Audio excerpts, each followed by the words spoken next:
Here, read this. Woof. Good morning from this beautiful autumnal bloom outside the Hermitage of Braid.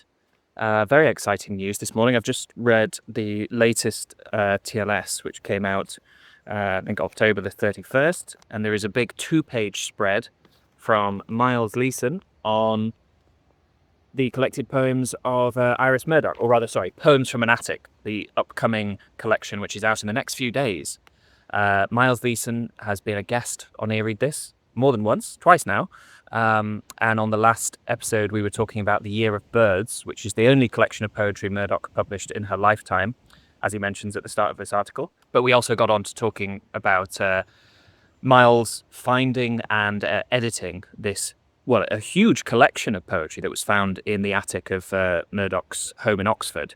He says here that it's over 500 poems. The collection that's coming out in a few days has 88. Always love to see an Here Read This contributor get into the TLS. I like to have at least an edition. You know, if I can't get published in the TLS, then at least let one of my guests.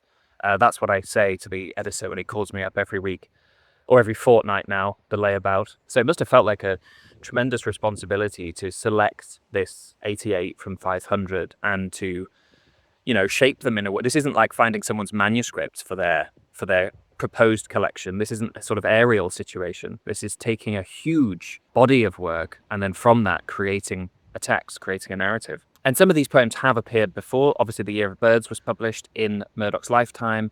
There was also a collection, Poems by Iris Murdoch, which was published in Japan by 1997. We talked about that a little bit too.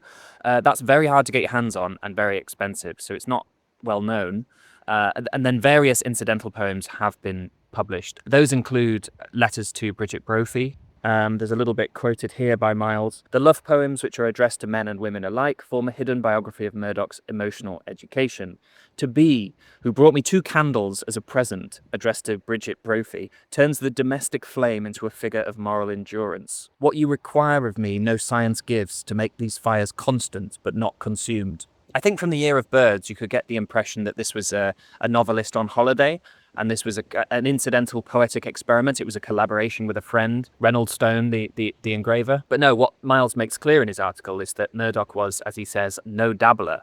She engaged as seriously with poetry as poets who made poetry their primary art. And he then goes on to consider what makes Murdoch's poetry distinct from other poets of the British post-war period, saying that what makes Murdoch stand out is her metaphysical reach. So unlike the social realism or animal symbology of poets like Hughes and Larkin, Murdoch writes, as Miles says, with a Platonic lyricism unafraid of abstraction. And the TLS has also published 2 of the poems, one called Macaw in the Snow, in which the narrator looks at a macaw in a pet shop window. And then the second poem is called Word Watcher. It also has birdie motifs, but seems to be more about the connective tissue between symbols and their meaning, words and their definition falling away. Very poignant in light of Murdoch's eventual illness. I'm sure this must have been written long before that.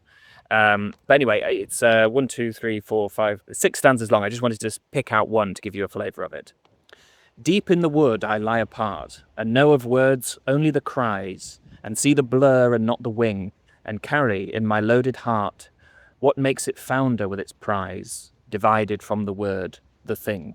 Well, I was already looking forward to reading this book and even more excited now. I'll leave a link in the episode description box if you want to pre-order a copy. And it comes out on November the 6th. And it's called Poems from an Attic, Selected Poems by Iris Murdoch, 1936 to 1995.